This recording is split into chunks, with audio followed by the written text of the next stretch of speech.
હાય, હું વૈદ્ય નિમેશ ખત્રી। શું આપ પણ વારંવાર ફોડી ફૂંસી તો ગુમરા થવાથી પરેશાન છો? આયુર્વેદમાં અરુચિકા તરીકે વર્ણન કરાયું છે। બહુ વધારે ખાટો, તીખો, ખારો અથવા આથાવાળો ખોરાક લેવાના લીધે, બહુ વધારે તાપની અંદર ફરવાના લીધે, અથવા તો બહુ વધારે સતત બેઠેલા જીવવાના લીધે, પરસેવાના લીધે, બેક, થાપાના ભાગે અથવા તો અંડરઆર્મ્સના રીજનમાં થતું હોય છે। ઉપાયો શું કરી શકીએ?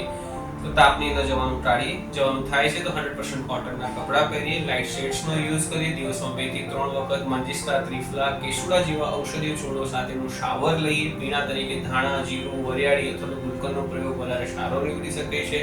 શાકભાજી તરીકે આ સિઝનની અંદર કહી શકાય તો પરવળ છે, ગલકા છે, તુરિયા છે, કારેલા છે, આ સૌથી શ્રેષ્ઠ છે। જો આપને બહુ વધારે તકલીફ રહેતી હોય તો આસપાસના કોઈ પણ વૈદ્યનો સંપર્ક ચોક્કસ કરવો જોઈએ। ધન્યવાદ।